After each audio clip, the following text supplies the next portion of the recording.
나 바울은 예수 그리스도의 종으로 이방인인 여러분을 위해 감옥에 갇혀 있습니다. 여러분도 분명히 알고 있듯이 하나님께서는 여러분에게 은혜를 나타내시려고 내게 이 일을 맡기셨습니다. 전에 내가 편지에도 간단히 말했듯이 하나님께서는 내게 계시로 비밀스런 계획을 알려주셨습니다. 그것을 읽어보면 내가 그리스도에 관한 신비로운 진리를 어떻게 깨닫게 되었는지 알 수 있을 것입니다. 옛날에는 이 비밀스런 진리를 아무도 깨달을 수가 없었습니다. 그러나 이제는 성령을 통해 그의 거룩한 사도들과 예언자들에게 이 신비로운 진리를 보여주셨습니다. 그 비밀이란 바로 이방인들도 유대인들과 마찬가지로 하나님께서 그의 자녀들을 위해 예비해 두신 것들을 함께 상속받을 수 있다는 것입니다. 이방인들도 유대인과 함께 한 몸을 이루는 지체가 되었기 때문에 예수 그리스도 안에서 하나님께서 약속하신 것을 함께 누리게 되었습니다. 이것이야말로 하나님께서 이방인들에게 주신 기쁜 소식이 아니겠습니까? 하나님의 크신 능력과 특별한 은혜로 나는 이 기쁜 소식을 전하는 일꾼이 되었습니다. 나는 지극히 보잘것없는 그리스도인 중에 하나였으나 하나님께서는 내게 능력과 재능을 주셔서 그리스도를 믿음으로써 누리게 될 부요함을 이방인들에게 전하게 하셨습니다. 이 복음의 부요함은 말로 다 표현하기 힘들 만큼 크고도 놀랍습니다. 이뿐 아니라 하나님께서는 나에게 만물을 창조하신 한 분, 곧 하나님 안에 숨겨진 진리에 관한 계획을 모든 사람에게 전할 임무도 맡기셨습니다. 하나님께서 이렇게 하시는 목적은 교회를 통해서 하늘의 통치자들과 권세자들에게 하나님의 무한한 지혜를 알게 하려 하시는 것입니다. 그리고 이 모든 것은 우리 주 예수 그리스도를 통해 태초부터 이루려고 계획하신 일이기도 합니다. 우리는 그리스도를 믿고 의지함으로 두려움 없이 자유롭게 하나님 앞에 나아갑니다. 내가 지금 받고 있는 고난으로 인해 실망하거나 낙담하지 마십시오. 이 고난이 오히려 여러분에게 영광이 되는 것입니다. 자, 우리 가슴에 손을 얹고 오늘 믿음을 고백하고 하나님께서 우리에게 주신 말씀 듣겠습니다. 한번 따라해 주시겠어요? 하나님은 나를 사랑하십니다. 나는 그 사랑 안에 있습니다. 하나님은 오늘 나에게 말씀하실 것입니다. 그 말씀에 능력이 있습니다. 그 말씀에 생명이 있습니다. 나의 마음을 하나님께 열겠습니다. 나의 생각을 예수님께 집중하겠습니다. 들은 만큼 변합니다. 들은 만큼 행복해집니다. 한 가지 주보에 안 나와 있는데 남성 중보기도 사역 신청하신 분들 100분이 넘는 분들이 신청을 해주셨는데 이번 주 수요일 날 개강하니까 오셔서 훈련 받으시고 열심히 기도해 주시기를 부탁드리겠습니다. 사람들이 답을 구하는 가장 기본적인 질문 두 가지가 있습니다. Who am I? 내가 누구냐? 라고 하는 질문과 Why am I? 내가 왜 존재하느냐? 내 삶의 의미와 이유와 목적이 무엇이냐? 라고 하는 두 가지 질문입니다. 예수를 믿건 믿지 않건 모든 인간들은 이 두 질문 앞에서 갈등하고 고민합니다. 답을 찾기를 원하는 거죠. 근데 예수를 믿게 되면 첫 번째 질문에 대해서는 비교적 쉽게 그 정체성에 대한 답을 찾을 수 있습니다. 나는 누구인가? 나는 하나님의 자녀입니다. 라고 그 답을 찾을 수 있죠. 근데 예수를 믿으면서도 두 번째 질문에 대해서 답을 해봐라 라고 얘기하면 생각보다 사람들이 자신이 없어 합니다. 나는 하나님의 자녀가 되었습니다. 그렇다면 Why are you? 당신은 왜 존재하는 것입니까? 당신의 삶의 의미와 이유와 목적은 무엇인 것입니까? 라고 물어보면 자신 없이 하고 왠지 답을 못하는 모습들을 많이 보게 됩니다. 우리 신앙의 선배들이 신앙을 고백한 것처럼 우리가 존재하는 이유는 하나님을 영화롭게 하기 위해서입니다 라고 하는 고백이 우리의 고백이기도 하고, 그렇죠? 아멘. 그 고백을 신학적으로 그리고 신앙적으로 우리는 동의하면서도 그 신앙의 고백이 나의 삶의 현장에서 구체적으로 어떻게 열매가 되는 것인가에 대해서는 사실은 많이 혼란스럽기도 합니다. 고대 스파르타나 그리스 로마의 영웅전들을 읽어보면 이 영웅들이 자신들의 그 희생적인 영웅스러운 죽음이 앞으로 다가올 1000년의 세월 동안 누군가의 입술에 회자될 것이고 그들의 이야기가 전설이 될 거다라고 하는 것을 믿으면서 기쁘게 기꺼이 자신들의 삶을 희생하는 모습들을 영웅전들을 통해서 우리가 보지 않습니까? 그리고 저도 그런 영웅전들의 이야기들을 보면서 어렸을 때 가슴 설레했던 기억이 납니다. 삶의 의미, 목적을 찾으려고 했던 것들은 현대인들의 전유물은 아니고요, 모든 인간들이 가지고 있는 고민입니다. 왜 그런 고민이 우리에게 있는 것인가? 우리 안에 하나님께서 남겨놓으신 흔적입니다. 우리 안에 이마고데이, 하나님의 이미지가 있잖아요.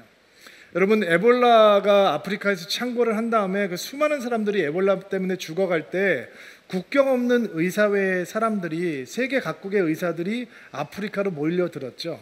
그리고 그 열악한 환경에서 사람들을 구해내려고 자신의 목숨을 걸고 치료를 했었습니다. 실제로 죽는 간호사들 그리고 죽는 의사들이 있었죠.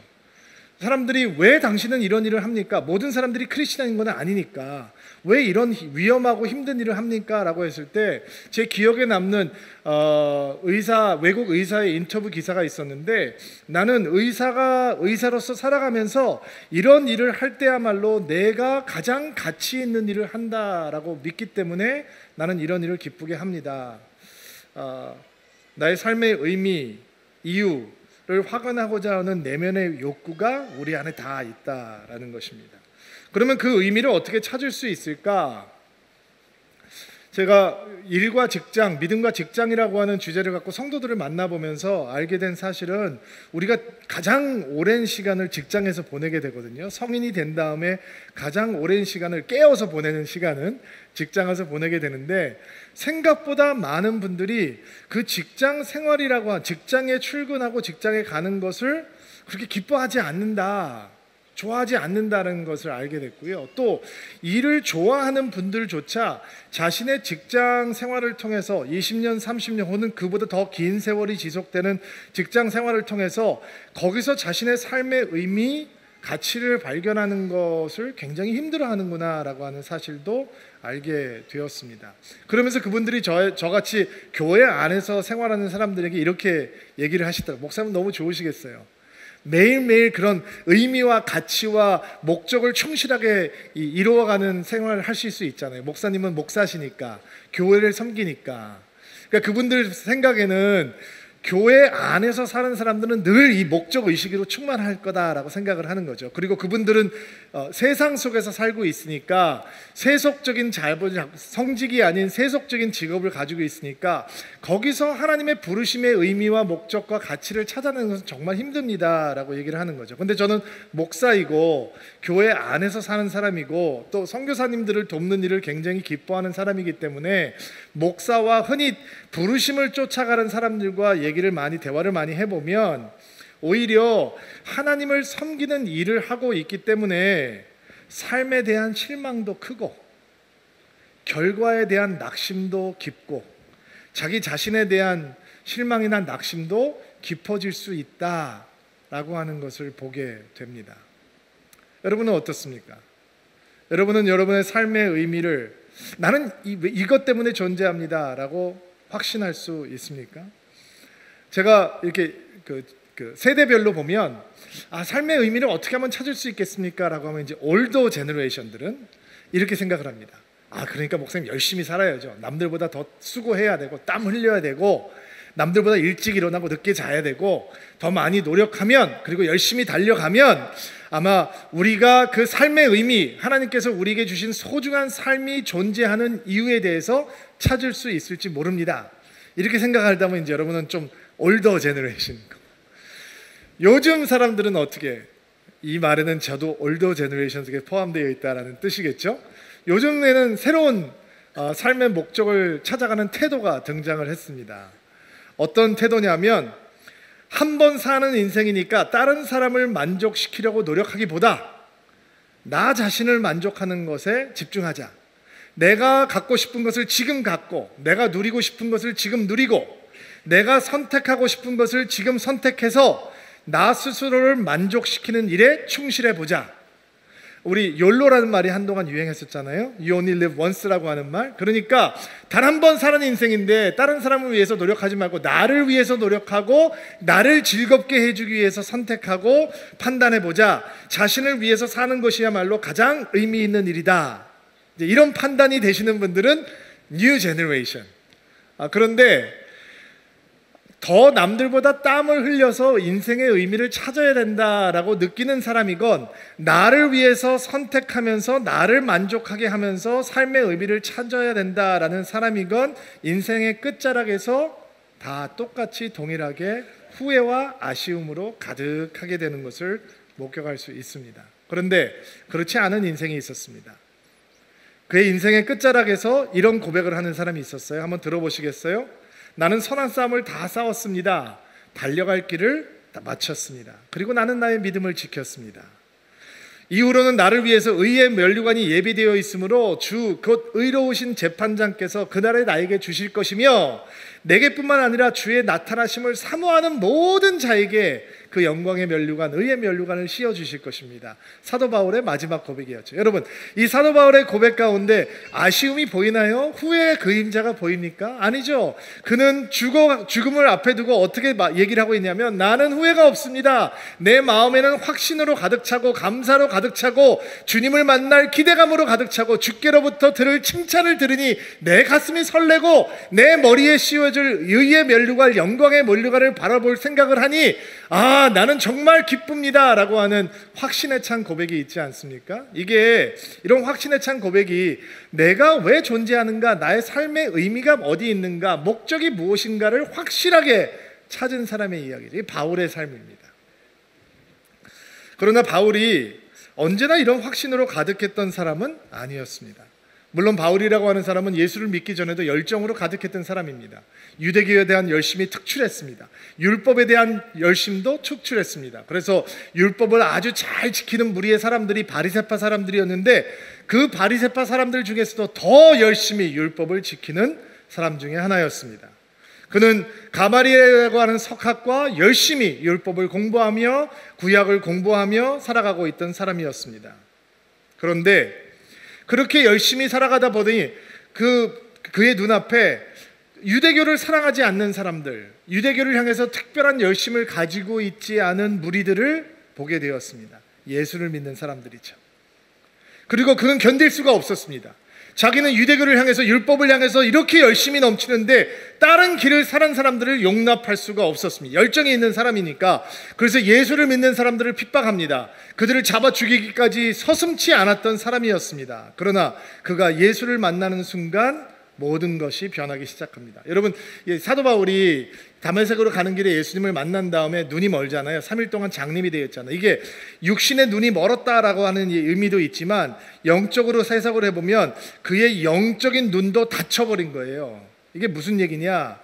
그가 혼란 속에 빠져들었다는 얘기예요.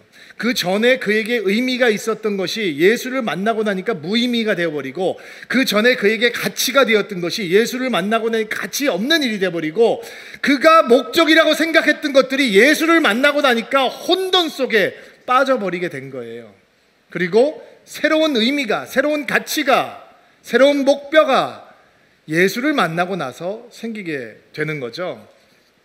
만약에 그가 예수를 만나기 전에 삶을 계속해서 반복해서 그렇게 열심히 살았다면 사도 바울이 그의 인생을 마무리하기 전에 이렇게 확신 있는 고백을 할 수 있었을까? 나는 내 인생을 잘 달려갔습니다. 잘 마쳤습니다. 고백할 수 있을까? 나의 목적은 이것이었습니다. 그리고 나의 목적은 끝났습니다. 라고 고백할 수 있었을까?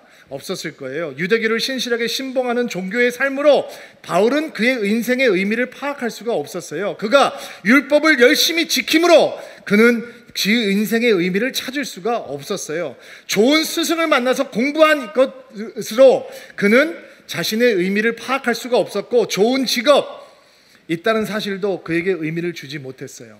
여러분, 사도 바울은 현대인들이 갖기 원하는 모든 것을 갖추고 있었어요. 그러나 그의 인생은 의미가 없는 인생이었단 말이에요. 근데 그가 예수를 만났어요. 이렇게 생각하면 목사님 저도 예수를 만났는데 저도 구원받은 백성인데 나는 회심을 했는데 왜 나는 바울처럼 내 인생의 의미가 무엇인지 딱 설명을 하지 못하고 내 인생이 왜 존재하는지 목적에 대해서 내가 왜 이렇게 확신이 없을까요? 그 이유는요, 사도 바울은 예수를 만나긴 만났는데 구원하시는 예수님을 만났을 뿐만 아니라 구원 이후까지도 인도하시는 예수님까지 만났거든요. 근데 대부분 사람들은 구원을 하시는 하나님을 만나는데 구원 이후를 계획하시고 주도하시고 인도하시는 주권적인 하나님에게 자신의 인생을 양도하는 것에 대해서는 주저해요. 왜 주저하냐? 어디를 보내실 것 같은 거죠. 구원은 받았어요. 구원은 꼭 받아야 되니까.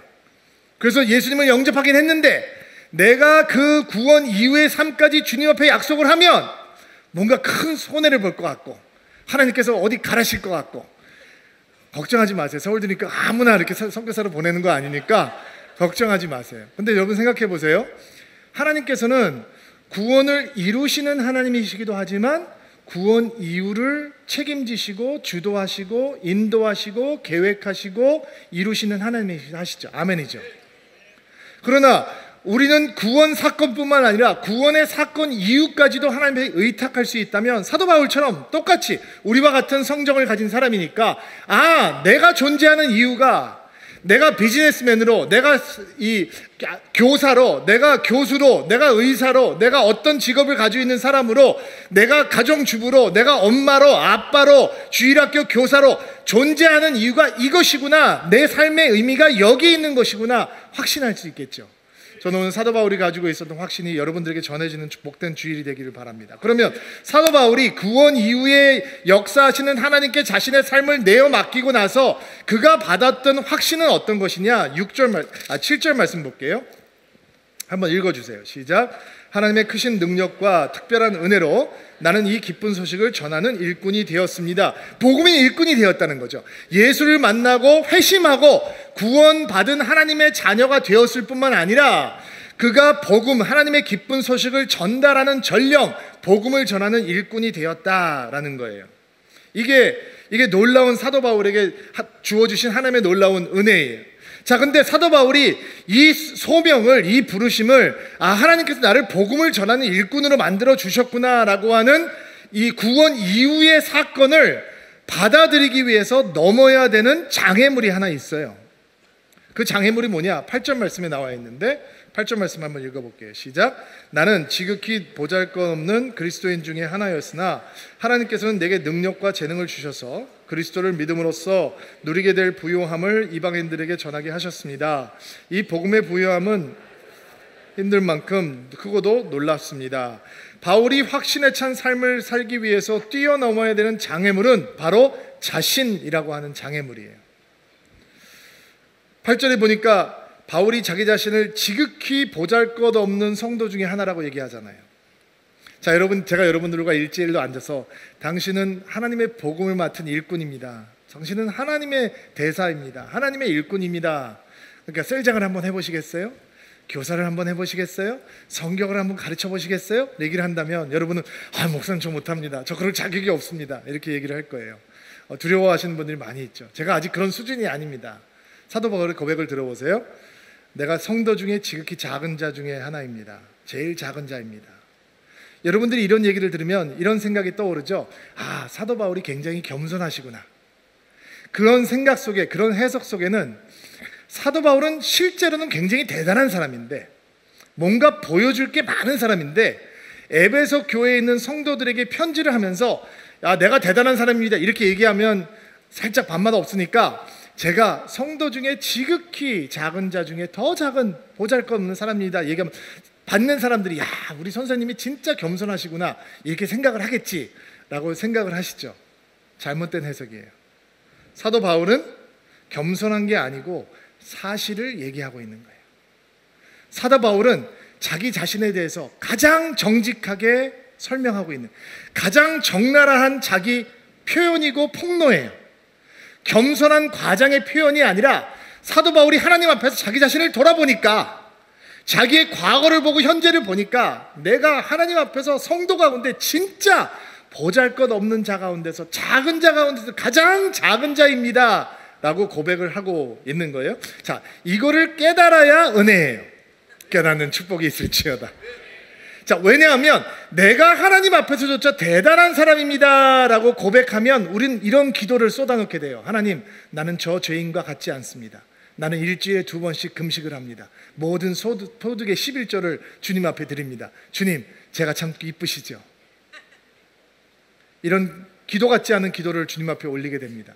그러나 우리가 주님 앞에서 나는 작은 자 중에 더 지극히 작은 자입니다 라고 고백을 한다면 우리는 어떤 일을 감당하면서도 주의 이름을 부르게 될 것이고, 어떤 일을 이루고 난 다음에도 내가 한 것이 아니라 주께서 하신 것입니다 라고 얘기하게 될 것이고, 내가 받을 영광이 아니라 주께서 받으실 영광입니다 라고 고백을 하게 되겠지요. 바울이 겸손해서 자신이 가장 보잘것없다라고 얘기하는 것이 아니라 정말 주님 앞에서 그는 그런 존재이기에 그렇게 말을 하고 있는 것입니다. 그런데 그것이 사도 바울이 하나님의 일꾼으로 확신에 찬 인생으로, 하나님의 목적을 이루는 인생으로 살아가는데 어떤 장애물도 되지 못했습니다. 여러분, 사도 바울이 과거의 경력이 있잖아요. 예수를 미워하고 예수를 핍박하고 예수 믿는 사람들을 죽이고 하던 사람이죠. 근데 그 과거의 전력이 사도 바울이 복음의 일꾼이 되는데 장애물이 되지 못했습니다. 사도 바울이 성격이 만만치 않습니다. 예수를 믿었는데 이게 성격이 호락호락하지 않습니다. 그래서 많은 사람들이 상처를 받았습니다. 그러나 그 사도 바울의 부족한 성품도 사도 바울이 복음의 일꾼이 되기에 어떤 장애물도 되지 않았습니다. 사도 바울이 글은 잘 쓰는데 설교를 제대로 잘 못했던 것 같아요. 글을 보고 그 사람을 만나기 기대했던 사람들이 그 사람의 설교를 들으면 실망했습니다. 그러나 그의 부족함도 사도 바울이 복음의 일꾼이 되기에 장애물이 되지 못했습니다. 사도 바울이 왜소하고 병약했습니다. 바울이라는 말의 뜻이 작다라는 뜻이거든요. 그러나 그의 왜소함도 병약함도 사도 바울이 복음의 일꾼이 되기에 장애물이 되지 못했습니다. 사도 바울이 얼마나 눈병이 심했냐면 나중에는 편지를 스스로 쓸 수 없을 만큼 시력에 문제가 있었습니다. 그러나 그것은 그가 교회를 향해서 편지를 쓰고 그것이 성경이 되는데 어떠한 장애물도 되지 못했습니다. 아멘으로 받으시기 바랍니다. 여러분들을 향해서 우리가 하나님의 꿈을 던진다. 당신은 하나님의 사람이 될 수 있습니다. 하나님의 목적을 이룰 수 있습니다. 하나님께서는 당신을 향해서 놀라운 계획을 갖고 계시고 당신의 삶 속에서 그 계획은 이루어질 것입니다. 당신은 복음을 위해서, 하나님의 영광을 위해서, 주의 몸된 교회를 위해서 쓰임받을 수 있습니다. 그러면 아멘으로 받으셔야 되는데 몇 번 안 받으시잖아요. 마음에 두려움이 있는 거죠. 목사님, 제가 그런 마음은 정말 큰데 제가 부족합니다. 목사님께서 제가 월요일부터 금요일까지 어떻게 사시는지를 알면 셀장을 뺏어 가실지도 모릅니다. 교사를 내려놓으라고 하실지도 모릅니다. 저한테 이거 해주세요 라고 안 하실 겁니다. 임직자 박탈하실지도 모릅니다. 이런 생각을 가지고 계시는 분들이 혹시 계실지 모르겠어요. 그러나 저는 오늘 주의 복음을 전합니다. 여러분의 그 연약함도 부족함도 미성숙함도 여러분의 복음의 일꾼이 되게 하는데 어떠한 장애도 되지 못합니다. 왜 그럴까? 그러면 사도 바울이 이렇게 과거가 흉악한 사람인데 왜 그가 하나님의 일꾼이 되기에 어떤 장애도, 그 자신이 장애가 되지 못하는 걸까? 7절 말씀해 보니까 내가 하나님의 복음의 일꾼이 된 것은 하나님의 은혜와 하나님의 능력과 특별한 은혜 때문입니다 라고 고백하고 있고, 8절 말씀해 보니까 주께서 나에게 재능과 은혜를 주셨다라고 얘기해요. 영어 성경에 보니까 은혜라고 나와 있어요. 그러면 사도 바울이 인내가 있고 끈기가 있고 노력하는 사람이 있고 깡이 있어서 하나님의 복음의 일꾼이 변한 게 아니고 그는 흉악무도한 죄인인데 하나님의 능력과 은혜가 주어지니까 그가 하나님의 일꾼이 되었다라는 거예요. 다 아멘 하셔야 되는데. 다시 아멘. 자, 여호사 목사가 극악무도한 죄인인데 제가 왜 복음을 증거할 수 있는 사람이 되냐면 내가 인격을 수행하는 사람이기 때문이 아니라 하나님의 은혜와 능력이 나에게 있기 때문이다 라는 거예요. 제가 오늘 일부 예배를 드리면서 이런 생각이 들더라고요. 우리 전도사님들이 애들한테 설교를 뭐 한 15분, 20분 정도 할 거 아니에요. 여러분의 자녀들에게 여러분 15분의 설교를 듣고 인생이 변할 수 있을까요? 그들이 세상에서 듣고 있는 메시지가 얼마나 많은데 우리 전도사님들이 설교하는 거 15분, 20분 듣고 그들에게 믿음이 쑥쑥 들어갈 수 있을까요? 인간적인 상식으로 보면 불가능하죠. 교사 선생님들이 아이들과 공과 공부를 하면서 20분, 30분 공과 공부를 할 때 그들의 삶이 변하면 얼마나 변하게 될까? 이건 상식적인 반응인 거고, 하나님의 능력과 하나님의 특별한 은혜가 우리에게 임하면 5분을 전에도 1분을 전에도 그 삶의 지각의 변동이 일어나게 되는 거예요. 사도 바울이 나는 복음의 일꾼이 되었습니다 라고 할 때 그가 왜 복음의 일꾼이 될 수 없는지 만 가지 이유를 댈 수 있지만 그 만 가지 이유 위에 하나님의 놀라운 은혜와 능력이 임하고 나니까 그는 이런 확신에 찬 고백을 하게 되는 거죠. 나는 주의 능력과 은혜로 복음을 전하는 하나님의 사람이 되었습니다.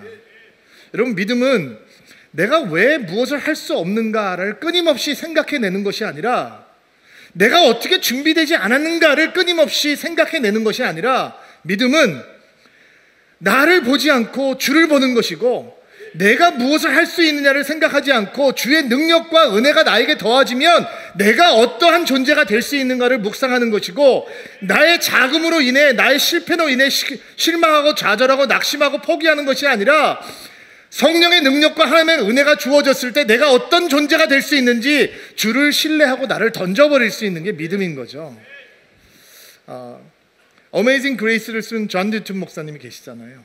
여러분, 아프리카 가서 그 흑인들을 막 납치에다가 짐승처럼 노예선에다 실어다가 유럽에다가 팔아 넘기던 흉악한 사람이었잖아요. 근데 그가 예수를 만나니까 은혜를 노래하는 사람이 되어가는 거 아니에요. 여러분의 삶에서도 저의 삶에서도 그리스도의 능력으로, 그리스도의 은혜로 우리가 복음을 위해서 살아가고 예수를 위해서 살아가는 인생이 될 수 있다라고 하는 신앙의 고백이 우리 가운데 있게 되기를 바랍니다. 우리는 처음부터 무력했습니다. 유능하지 않았습니다.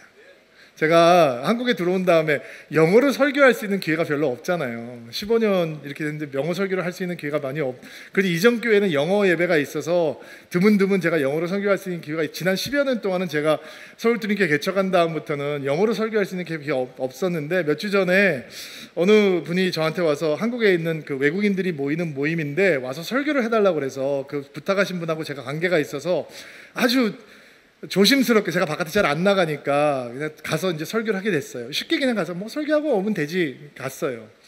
근데 이게 언어라는 게 자주 안 쓰면 이게 버벅거리게 되잖아요. 그렇죠? 그리고 이게 너무 설교가 안 되는 거예요. 내가 생각을 해도 영어가 내가 영어를 이렇게 못했었나라고 할 정도로 막 너무 민망한 거예요.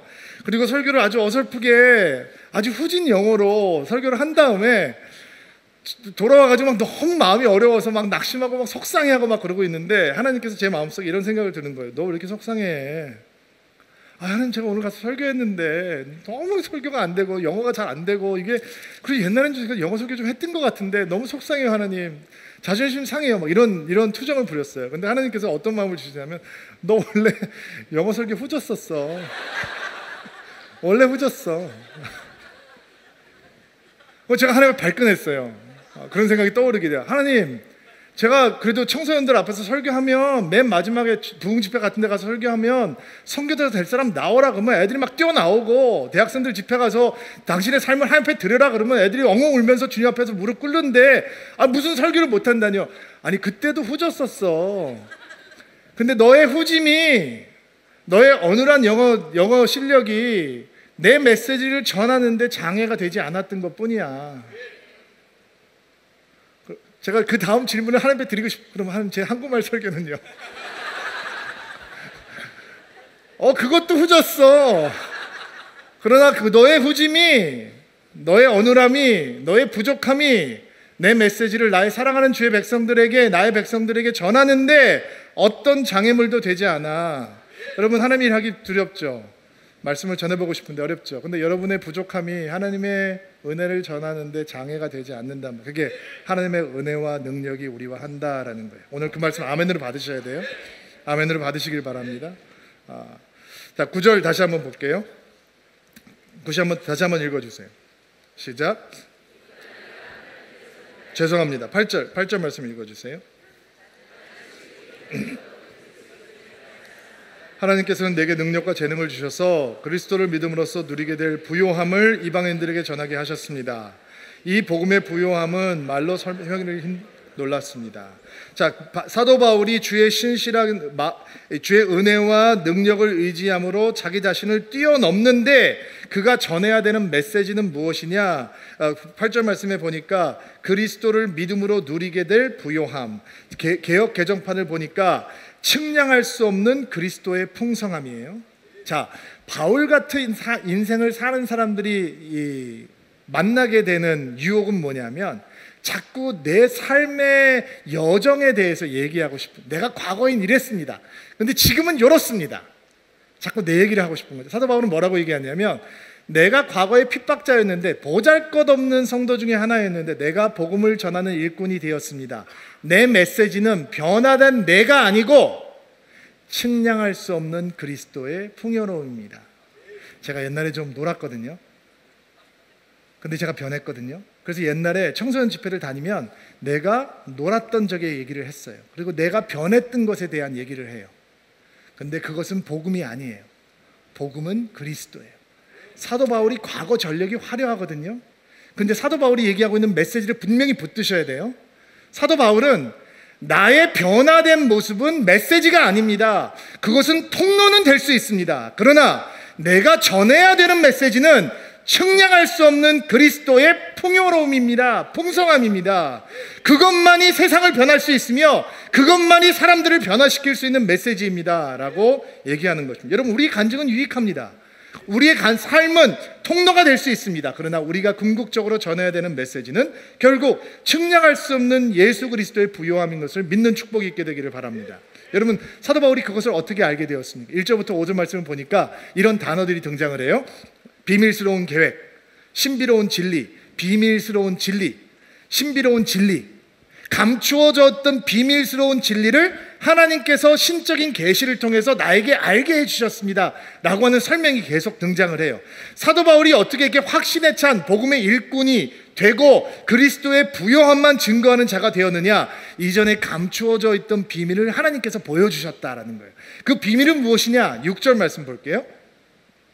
6절 말씀 한번 한 목소리 읽겠습니다. 시작. 그 비밀이란 바로 이방인들도 유대인들과 마찬가지로 하나님께서 그의 자신들을 위해 예비해 두신 것을 함께 상속받을 수 있다는 것입니다. 이방인들도 유대인들과 함께 한 몸을 이루는 지체가 되었기 때문에 예수 그리스도 안에서 하나님께서 약속하신 것을 함께 누리게 되었습니다. 자, 그 비밀의 내용이 뭐냐? 이방인들도 유대인들과 마찬가지로 하나님의 자녀가 될 수 있다라는 이런 사실이에요. 그리고 이런 얘기 들으면 감동이 안 오죠. 왜냐하면 우리는 이방인이고 이미 하나님의 자녀가 되었고 모든 열방들이 하나님의 자녀가 되는 것을 소망하고 있으니까 무슨 비밀이 이렇게 시시해? 이렇게 생각할 수 있어요. 근데 여러분, 지금 2000년 전이잖아요. 유대인들은 아침에 깨면 우리 자신들이 이방인이 아닌 것을 감사했고 이방인들을 개처럼 취급을 했단 말이에요. 그리고 지금 사도 바울이 왜 감옥에 갇혀 있느냐? 이방인들에게 복음을 전했기 때문에 감옥에 갇히는 거예요. 사도행전 21장 22장 보면 어떤 사건이 등장을 하냐면 사도 바울이 선교 여행을 끝나고 예루살렘으로 돌아가잖아요. 거기서 잡히게 되죠. 근데 예루살렘 교회에 도착을 해서 야고보 사도하고 같이 교제를 하는데 이런 얘기를 듣게 되는 거예요. 바울 형제, 당신에 대해서 지금 예루살렘 교회에 오해가 많이 있다. 예루살렘 교회는 이미 수만 명의 성도들이 있는데 여기 있는 사람들이 당신이 이방 지역을 다니면서 선교를 하는데 율법을 지키지 않아도 된다라고 얘기하고 할례 받을 필요 없다라고 얘기하고 성전을 더럽히는다라고 얘기를 한다. 그러니까 그 오해를 풀기 위해서 당신이 여전히 율법을 신실하게 지키는 유대인이라고 하는 사실을 보여줄 필요가 있다. 그래서 사도 바울이 율법을 지키기 위해서 정결 예식을 행하기 위해서 성전을 찾거든요. 근데 성전에 들어갔는데 아시아 지역에서 사도 바울이 선교를 할 때 사도 바울을 봤던 사람들이 예루살렘 성전을 왔다가 거기 성전을 찾은 유대인들에게 이렇게 호소를 하는 거예요. 형제들, 우리를 좀 도와주십시오. 저기 있는 저 사람, 저 키 작은 사람, 저 사람이 저 이방 나라를 다니면서 유대인들 율법을 지킬 필요가 없고 할례 받을 필요 없고 성전을 더럽히는 사람입니다. 율법을 거스리는 사람입니다. 그 사람들이 이방인들하고 어울리는 사람인데 여기 들어와 있는 거 보니까 분명히 이방인을 데리고 우리 성전으로 들어와서 성전을 더럽혔습니다. 이렇게 얘기를 하는 거예요. 우리에게는 그 의미가 별로 없지만 유대인들은 얼마나 흥분을 했냐면 사도 바울을 잡아 죽이기 위해서 성전 바깥으로 끌어냈단 말이에요. 폭동이 일어났는 줄 알고 로마 군인들이 출동을 하게 되고 사도 바울을 체포를 하게 되는데, 체포를 당해서 끌려가면서 사도 바울이 몰려있는 군중을 향해서 설교를 시작해요. 아람어로. 설교의 내용은 뭐냐? 자기가 어떤 사람이었는지, 과거에 어떻게 예수를 만났는지, 그리고 하나님께서 어떻게 자기 자신을 이방인을 향해서 복음을 전하는 사람으로 했는지, 사람들이 예수에 대해서 전할 때는 그만히 얘기를 듣고 있다가 하나님께서 나를 이방인들에게 복음을 전하게 하셨다라고 하는 얘기를 듣고 저놈을 살려둬서는 안 된다라고 소리를 지르면서 사도 바울을 죽이려고 해요. 어느 정도로 그 사람들이 분노를 했냐면 40명의 사람들은 사도 바울을 죽이기 전까지는 다시는 밥을 먹지 않겠다라고 결단을 한 만큼, 그래서 사도 바울을 가이사랴로 후송하기 위해서 수백 명의 로마 병사들이 동원이 될 만큼 무시무시한 상황이 발생하게 된 거죠. 그러니까 이게 우리한테는 별일이 아닌 거지만 처음 복음이 전해졌을 때는 이방인과 유대인이 하나님의 자녀가 되고 함께 후사가 되고 상속을 받는 사람이 되고 함께 한 몸이 되고 함께 약속에 참여한 자가 되었다라고 하는 것은 상상도 할 수 없는 일이었어요. 사도 바울에게 그 비밀을 알려주시고 사도 바울은 그 비밀을 이루기 위해서 기꺼이 자신의 삶을 하나님 앞에 드리게 되는 것이죠. 이게 과연 우리에게 어떤 의미가 있을까? 이런 의미가 있어야죠. 어떤 경우라도 어떤 사람을 향해서도 당신은 하나님의 후사가 될 수 없고 하나님의 우리와 한 몸이 될 수 없으며 함께 약속을 누리는 사람이 될 수 없습니다 라고 하는 얘기를 교회는 거룩한 사귐과 아름다운 나눔이 있는 교회라면 해서는 안 된다라는 것이죠. 은혜에 배제되는 사람은 없어야 된다라는 거예요. 오래전에 개인 동영상 유출로 수치를 당했던 여자 가수가 한 명 있었어요. 이름을 말해드리면 여러분들이 쉽게 아시겠지만 이름을 얘기할 수는 없고 나라가 떠들썩했었어요. 10수년 전에 있었던 일인데, 근데 제가 이전 교회에 있을 때 서울시와 함께 연합을 해서 결혼식을 못하고 살고 있는 소외된 부부들을 수십 쌍을 초청을 해서 합동 결혼식을 하게 해주고 그 다음에 피로연을 함께 잔치를 하고 축하 공연을 해주는 프로그램을 기획을 했었어요. 그리고 그 기획을 준비하고 그 프로그램을 섬기고 이런 일을 제가 맡고 있는 사역팀이 이제 감당을 하게 됐어요. 그 결혼 예배를 기획하고 축하 공연을 준비하고 이런 상황에서 방송국에서 일을 하고 있던 형제님 한 분이 그 가수를 축하 공연 자리에 초청을 하면 좋겠다라고 제안을 했어요. 그러니까 그 얘기를 들은 또 다른 기획팀의 형제님 한 분이 안 된다라고 얘기를 하면서 그런 구설수에 올랐던 사람을 이런 공연에 초청하는 것은 적절하지 않다, 의견이 첨예하게 대합하기 시작했어요. 근데 그 형제가 했던 말이 제 마음속에 오랫동안 남아요. 나도 그 동영상을 보았는데, 이렇게 얘기했어요. 자기는 그 동영상을 보면서 온갖 어두운 생각을 하고 하나님 앞에 범죄했는데 교회 오고 교회를 섬기고 하나님을 예배하고 이런 거는 괜찮고, 그 사람은 이 영상이 유출돼서 피해를 당한 사람 중에 하나인데 그 사람은 들킨 죄를 지은 사람이니까 교회를 섬길 수 없고 사람들 앞에 나설 수 없고, 이런 생각은 어떻게 가능한 걸까? 제가 두 사람의 얘기를, 그 팀들의 얘기를 들으면서 굉장히 혼란스러워졌어요. 정리가 안 되더라고요. 그래서 제가 나서서 정리를 해야 했어요. 자, 여호사 목사는 어떻게 정리를 했을까요? 초청했을까요? 초청하지 않았을까요? 초청했습니다. 그리고 그분이 도착을 했어요. 인사를 드리고 공연에 와주셔서 감사합니다. 감사 인사를 했습니다. 공연이 끝났습니다. 내려왔습니다. 그분을 위해서 축복 기도를 했습니다. 식사를 대접하고 신앙생활 열심히 하라고 격려해서 돌려보내드렸습니다. 그분은 아마 저를 잊어버렸을 것입니다. 저는 잊지 않았습니다. 그분을 공연장에 올린다라고 하는 건 내가 모든 책임을 지는 것이었기 때문에 절대로 잊을 수가 없었습니다. 제가 아는 교회에서 지금 신앙생활을 잘 하고 계십니다. 여러분, 복음이란 무엇입니까? 교회란 무엇입니까? 우리가 하나님 앞에서 죄인이고, 우리는 하나님 앞에서 모두가 은혜가 필요한 존재이고, 우리가 하나님 앞에서 은혜를 받아들이면, 예수를 받아들이면 우리의 과거가 어떻든, 우리의 죄악이 무엇이든, 우리의 연약함과 부족함이 무엇이든 그리스도 안에서 우리는 그리스도와 함께 후사가 되며, 그리스도와 함께 한 몸이 되며, 아멘은 언젠가는 하실 거죠? 그리스도와 함께 약속에 참여한 자가 된다라고 하는 것이 복음이죠. 내가 지은 죄는 용서받을 수 있고 네가 들킨 죄는 용서받을 수 없다라고 하는 건 신학도 아니고 신앙도 아니고 믿음도 아니고 복음도 아닌 것이죠. 물론 그렇게까지 위험한 선택을 해야 되는 것인가? 다른 이야기겠죠. 그러나 사도 바울이 우리에게 알려주고 있는 것은 어느 누구도 교회라고 하는 은혜의 공동체 안에서 소외돼서는 안 된다라고 하는 것입니다. 여러분, 에베소서를 통해서 교회를 배우고 있죠. 교회는 절대로 정죄의 공동체가 되어서는 안 됩니다. 서로 손가락질하고 비난하고 왕따하는 곳이 되어서는 안 됩니다. 교회는 은혜의 공동체가 되어야 되고, 용서를 경험하는 공동체가 되고, 사랑을 경험하는 공동체가 되어야 합니다. 자, 교회를 전혀 몰랐던 사람들이 교회에 들어왔다고 합시다. 우리가 어떻게 그들의 마음을 감동할 수 있을까요?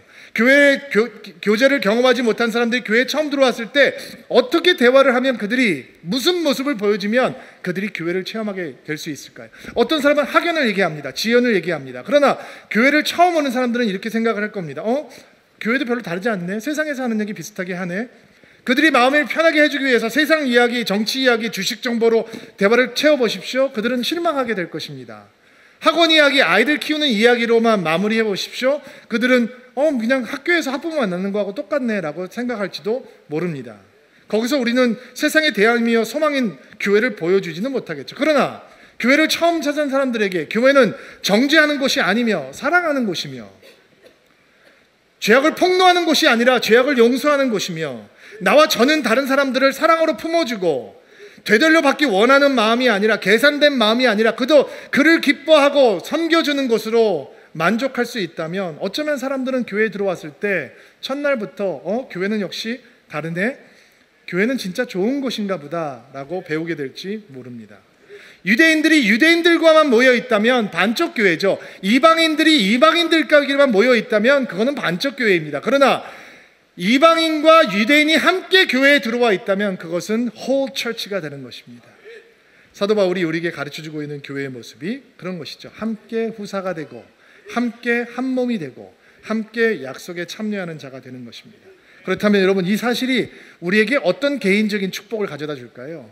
이렇게 비밀을 알게 된, 그래서 소명으로 가득 차고 부르심으로 가득 차고 인생의 의미를 확인한 인생이 개인적인 어떤 축복을 누릴 수 있느냐, 두 가지로만 간단하게 정리해 드리려고 하는데요. 11절 말씀, 12절 말씀 볼게요. 12절 말씀 읽어주세요. 시작. 그리스도를 믿고 의지함으로 두려움 없이 자유롭게 하나님 앞에 나아갑니다. 영적인 특권을 알게 되는 축복이죠. 하나님의 비밀을 알게 된, 자신의 의미가 무엇인지 확신한 가지고 있는 인생이 어떤 개인적인 축복을 누리느냐, 나에게 어떤 영적인 특권이 있는지를 확인하게 되는, 여러분들에게 어떤 특권이 있냐, 그리스도 안에서 그리스도를 믿음으로 하나님 앞에 언제든지 갈 수 있다는 거예요. 여러분, 사람들이 신앙 속에서 가지고 있는 오해는 뭐냐면, 내가 뭔가 문제들을 해결한 다음에 내 삶이 지금 정결치 못한데 내가 정결한 다음에 하나님 앞에 나갈 수 있다라고 생각하는 건 진짜 오해 중에 오해예요. 어떤 인생이 내가 스스로 노력해서 내가 하나님 앞에 다가갈 수 있는 정결함이 갖추어졌다라고 생각을 하겠어요? 우리가 하나님 앞에 나아갈 수 있는 영적인 특권은 그리스도 안에서 그리스도를 믿음으로. 이게 무슨 얘기냐? 내가 하나님 앞에 나갈 때 하나님께서 나를 직접 보시는 것이 아니라 예수를 통해서 보신다는 거죠. 그러니까 예수의 정결함이 나의 정결함이 되고, 예수의 의가 나의 의가 되고, 예수의 거룩이 나의 거룩이 되고, 예수의 권세가 나의 권세가 되는 거예요. 그러니까 우리는 언제나 주저하지 않고 하나님을 향해서 담대하게 자유롭게 나갈 수 있는 영적인 특권이 있는 거예요. 이런 특권이 회복되는 인생이 되기를 주의 이름으로 축복합니다. 두 번째 개인적인 축복은 뭐냐면 13절 말씀이에요. 읽어주시겠어요? 시작. 내가 지금 받고 있는 고난으로 인해 실망하거나 낙담하지 마십시오. 이 고난이 오히려 여러분에게 영광이 되는 것입니다. 두 번째 개인적인 축복은 현실을 재해석할 수 있는 지혜가 주어지는 축복이에요. 현실을 재해석하는 거죠. 여러분, 고난은 재해석이 필요해요. 고생이니까. 사도 바울이 감옥에 갇혔을 때 이방인들이 어떻게 생각했을까요? 그를 위해서 중보하고 있던 성도들이 어떻게 생각했을까요? 여러분, 사도 바울이 어떤 인생을 살았냐면 복음을 전하고 설교하면 돌 던져요. 사람들이 감옥에 갇혀요. 채찍질을 당해요. 배를 타면 파선하고 길을 걸어가면 강도 만나요. 사도 바울이 그런 인생을 살았어요. 그리고 사람들이 이거 저 예수 믿으면 저렇게 되는 거야? 주님 앞에 복음의 일꾼이 되면 저런 삶을 사는 거야? 여러분, 우리는 어떤 얘기를 듣고 싶어요? 여러분, 예수님을 잘 사랑하고 믿으십시오. 그러면 하나님께서 여러분을 모든 고난과 어려움으로부터 보호해 주실 것입니다. 사도 바울은 다른 메시지를 던지고 있는 거예요. 여러분, 예수를 믿게 되면 예수를 안 믿을 때는 다가오지 않을 고난들이 다가옵니다. 내가 지금 감옥에 있는 이유가 바로 그 때문입니다. 나는 죄를 범했기 때문에 감옥에 있는 것이 아닙니다. 나는 하나님을 위해서, 예수를 위해서, 복음을 위해서, 그리고 당신들을 위해서 감옥에 있습니다. 그러나 여러분, 절대로 실망하시면 안 됩니다. 낙심하시면 안 됩니다. 이것 때문에 여러분의 믿음이 흔들리면 안 됩니다. 왜냐하면 나의 고난은 끝이 아닙니다. 바울의 고난의 신학이 뭔지 아세요? 예수와 함께 고난, 그리고 예수와 함께 영광. 이게 고난의 신학이에요. 당신들 눈에는 내가 지금 감옥에 있어서 진짜로 죽도록 고생하는구나 라고 생각할지 모르지만 내 고난은 영광으로 끝나게 될 것입니다. 그러므로 당신들은 나의 고난을 보면서 영광을 상상하셔야 됩니다. 당신들이 고난을 당할 때, 믿음 때문에 어려움을 당하고 역경에 만나게 될 때 그것이 끝이 아니라 그것을 재해석할 수 있는 신앙의 지혜가 필요한 것입니다. 고난을 바라보며 영광을 상상하는 여러분이 되기를 바랍니다. 말씀해주고, 이게 개인적인 축복이에요. 이런 은혜가 오늘 예배를 드린 여러분 가운데 충만하게 되기를 주의 이름으로 축복합니다. 자, 가슴에 손을 얹고 안수해 주시고요, 여러분을 축복하고 기도하겠습니다. 하나님,